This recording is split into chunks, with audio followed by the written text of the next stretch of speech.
Thank you very much. Thank you very much.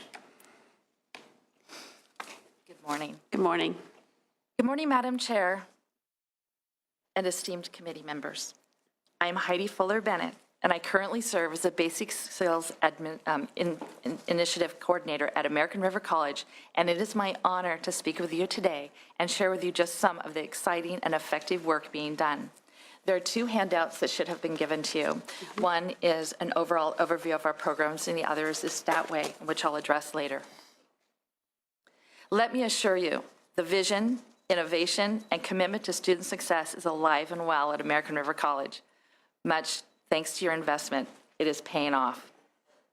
The depth and breadth of student support services and programs at American River College are created to provide direct remediation, acceleration, and multiple pathways to student success.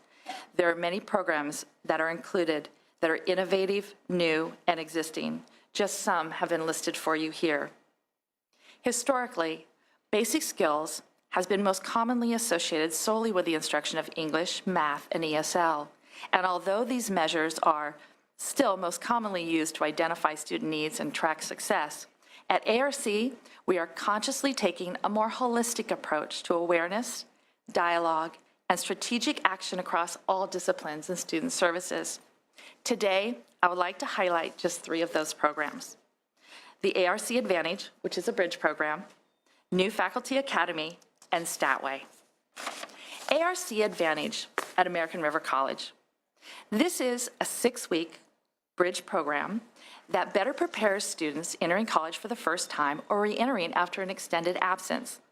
The program combines college orientation, study skills instruction, English and math review, and hands-on computer skills. Participants in the ARC Advantage have the opportunity to interact with current students as well as caring and experienced ARC faculty and staff. Participants are also eligible to reassess and potentially improve placement to meet a prerequisite, not to mention the immense confidence gained as they embark on their college experience. In addition to programs that directly impact students, ongoing commitment to professional development continues to be a focus at American River College and within our community. As of today, thanks to your funding, over 240 faculty and staff have been trained and are active members in communities of practice such as Habits of Mind, Mindset, Reader Apprenticeship, Threshold Concepts, and Accelerated Learning. One of the most exciting programs recently funded was the launch of the NFA in the fall of 2015. NFA, New Faculty Academy. It was a pilot program hosted by ARC's Center for Teaching and Learning, and it's just one of the many ways that American River College and the Los Rios Community College District invest in the success and faculty of our staff and faculty at all stages in their career. This inclusive first-year experience introduces all new teaching faculty and counselors to critical information, resources, and support for quality teaching, professional development, campus service, research, outreach efforts, and overall student success. Through this year-long series of over 54 hours of instruction, of workshops and activities, participants are given the opportunity to network and develop long-lasting relationships with colleagues outside of their discipline, ask questions in just-in-time teaching format, and incubate new ideas that empower and support further development of the high expectations of excellence that is core strength of the teaching faculty at American River College. One participant recently noted, quote, "The New Faculty Academy was an overwhelmingly positive experience. This program showed me resources that I would not have found on my own and gave me teaching strategies grounded in success. The Academy has made me a more effective teaching professional, and the benefits will continue long into my career and serve the ARC community for many years to come." The ARC NFA Academy will be a highlight program model in the upcoming Association for Community College Administrators at the end of this month. As with all programs, we are highly data-driven and function with a commitment to accountability, sustainability, and scalability. One of the most impactful programs and pathways currently being employed at American River College is Statway. I would like to take a few moments to highlight the great strides and data-supported results on the ARC campus. I brought with me today a colleague Michelle Brock, who's a professor of mathematics and statistics, and she is also currently our Statway coordinator. I've had her prepare a statement for you. Quote, Statway is one of two pathways created by the Carnegie Foundation for the Advancement of Teaching, which I have been deeply involved in since its inception in 2010 and have been teaching at American River College. But we're all here to talk about the students, so let's talk about them. 2 weeks ago, Caesar contacted me to share what he's been doing since he's taking my Statway class. He is a student who struggles with learning disabilities and has had great success in his studies outside of math. He struggled with my class in the beginning, but found through the course of the year he could be successful in learning math. By completing the class, he was able to transfer to a CSU and is currently working towards a 4-year degree with great success.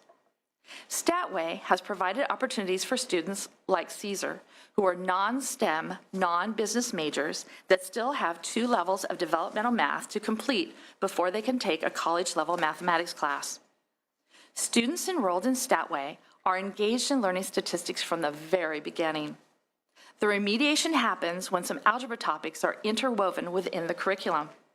The algebra topics are brought into with real-world problems involving statistics, and they are able to engage in a way that brings more meaning to the learning.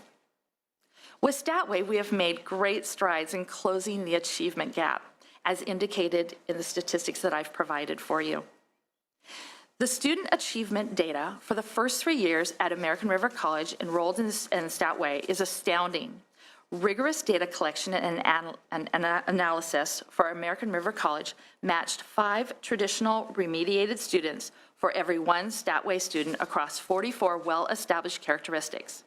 In our first cohort, we found that only 11% of traditionally remediated students completed a college-level class in 2 years, where we nearly reversed the success rate in 1 year of Statway, with 85% of Statway students completing. Similar results were achieved in the second year, and these results extended across race groups. With Statway, our African-American students experienced 400% increase, and our Latino students had an over 500% increase, 538 to be exact. And their story continues. Our data shows that compared to the traditional students, Statway students are completing nearly twice as many credits afterwards. Statway accomplishes this by creating cohesive statistics curriculum, which is presented to all students in a way that promotes discovery learning, connected concepts which allow the students to productively struggle to stretch their prior knowledge in something new.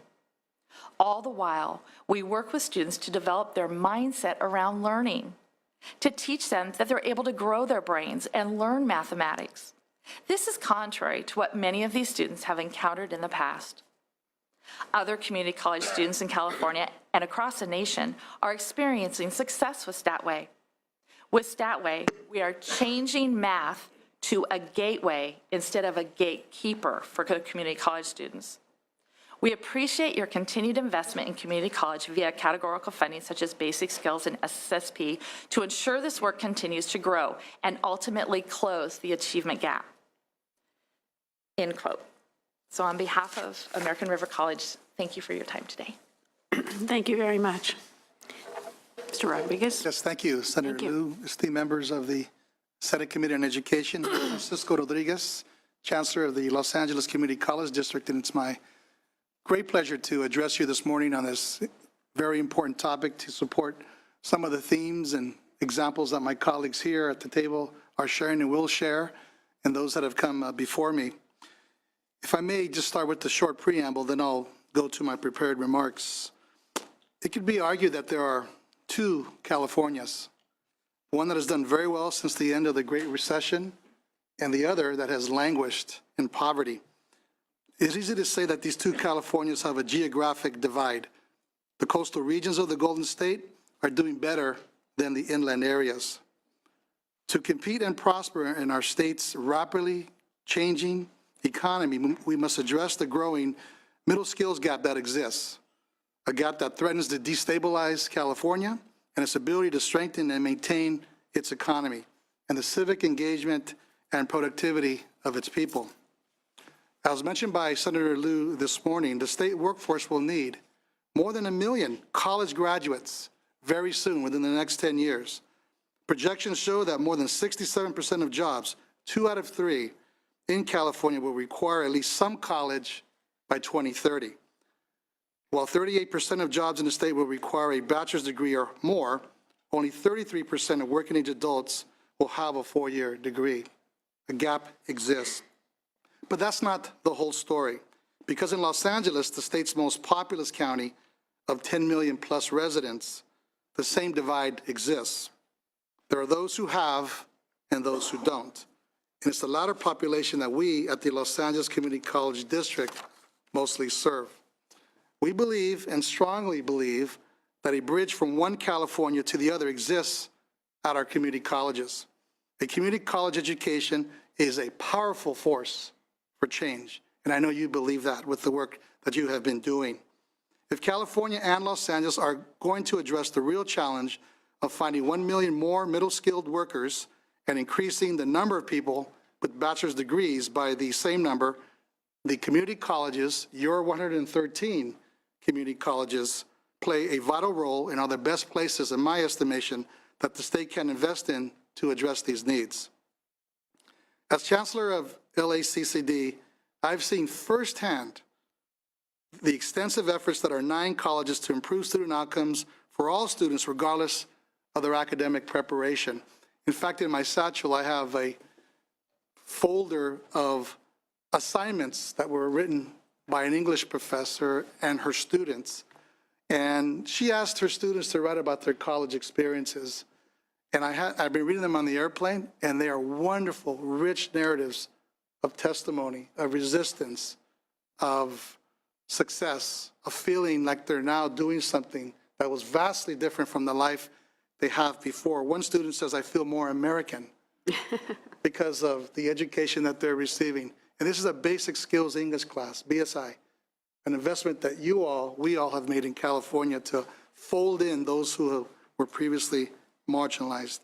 The LA service area, and I've provided for you a snapshot of our district inside, is vast, covering 900 square miles, touching the lives of over 200,000 students per academic year. We serve 40 cities and unincorporated areas with a density population of 5.2 million, mostly from underserved populations. Our students come from mostly under-resourced schools at some point. Half live in poverty, our students. There is no district that serves more veterans, more homeless, foster care youth, undocumented students, students with disabilities than LACCD. I like to call our district ground zero, because if we can develop programs, services, activities that work, it can be a model for urban education and a model for the rest of the state and others who are challenged with the same, I think, disparities in education that we've all heard about today. Inherent in these efforts is ensuring that first generation and low-income students in particular are provided the support that they need to demystify and understand our colleges, to pull back the curtain of what is a public higher education, if you will, and the systems of higher education in California that are in fact created to serve them. Our actions are rooted in our planning as a district and at the 9 distinct colleges serving the greater Los Angeles region. Our 5-year district strategic plan currently includes goals to improve equitable access and help students attain important early educational momentum points, strengthen effective teaching and learning by providing a learner-centered educational environment, help students attain the goals of certificate and degree completion, transfer and job training and career placement, and increase equity in the achievement of these outcomes. I read these to you because they are embedded within our strategic plan, and so many other college districts also have this type of language in their strategic vision. So your legislation is now embedded within our formal action plan.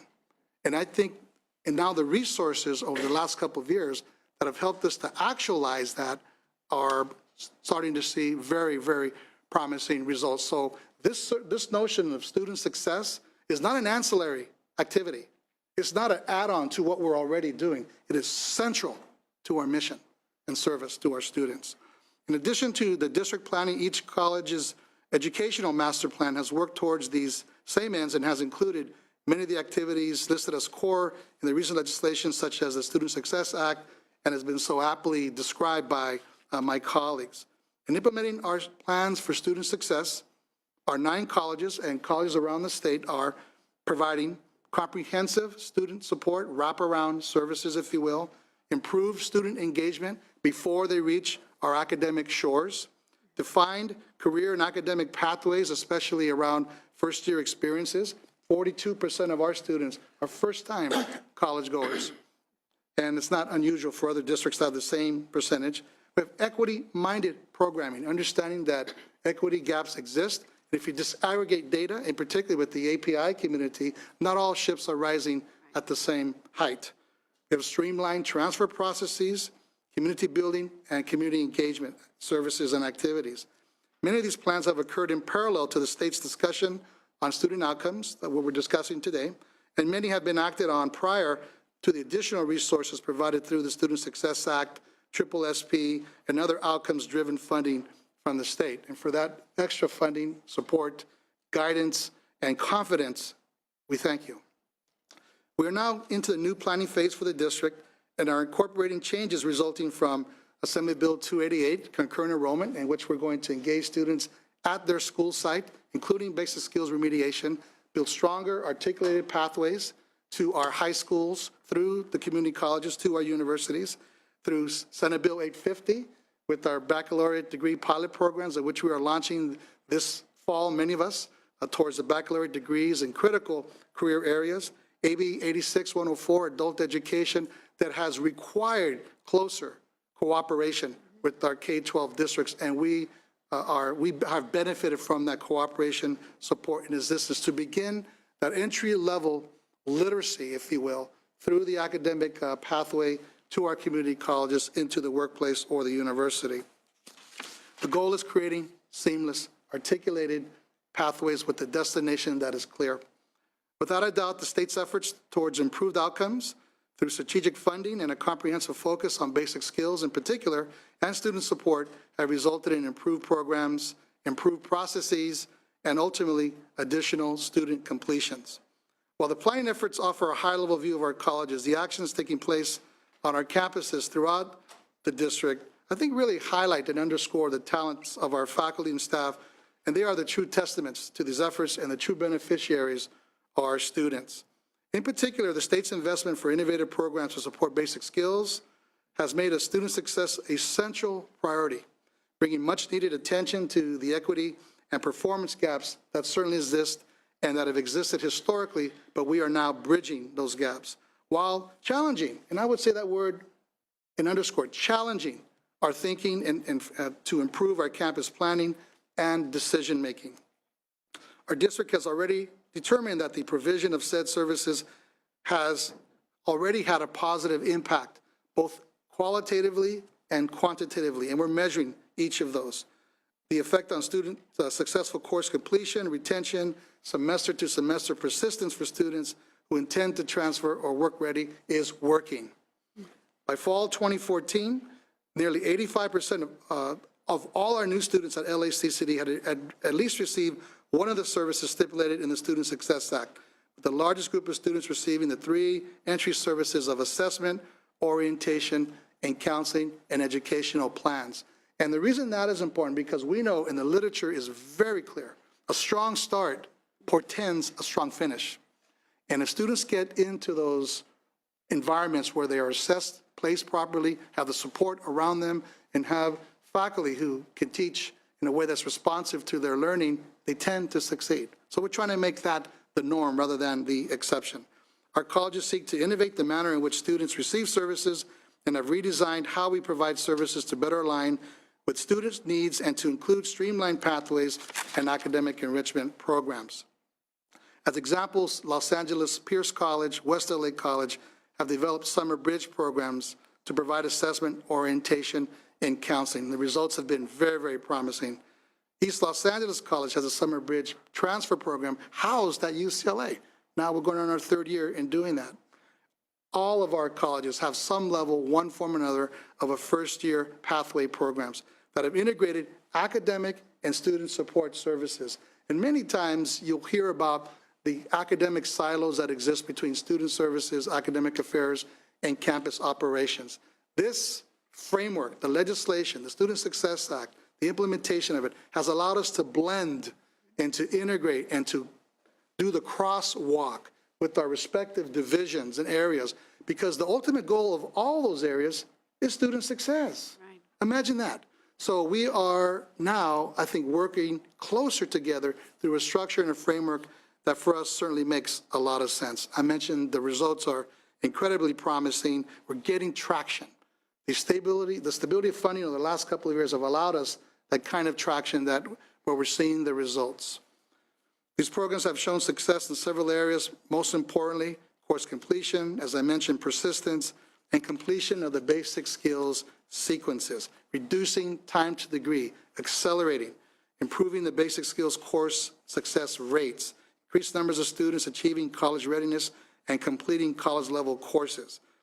There are now additional resources for disseminating evidence-based best practices. And what's nice about our district in particular and the framework that you have seen shared with you today is that of our 9 colleges, we have a mini incubator. We're doing all kinds of things, not all doing the same thing. And we're able to share with each other, not just our successes, but also our failures, what's not working, which sometimes is just as important a question to answer as any others. Ongoing professional development through the California Community College Success Network. We are the district agency that administers that program with support of our state to support the development of sustainable, innovative practices, communities of practice, professional learning hubs. We have dedicated positions, as was mentioned earlier, and spaces for student success-focused professional learning on our campuses. And we're really developing what I describe and has been said here, a culture of innovation that I think is important. The LA district has fully embraced, and I want to be very clear about this, fully embraced. Success efforts in colleges have also brought a change of what happens in the classroom. I'll just mention 2 things and then I'll close. One is Project Match. It is an internship program district-wide preparing and recruiting a diverse set of faculty to teach our students. The LACCD will hire 242 full-time tenure-track faculty this fall on top of the 160 we hired this last fall. And it's really important that those faculty understand culture-responsive teaching practices and can serve our students very, very well. Let me just close by simply saying that it's a fair question to ask what the impact of the state's investments in student success and student equity have yielded. It's a fair question. What are the results? Has the needle moved? The short answer from my standpoint is yes. The results are promising, we're gaining traction, and the needle is moving in the right direction.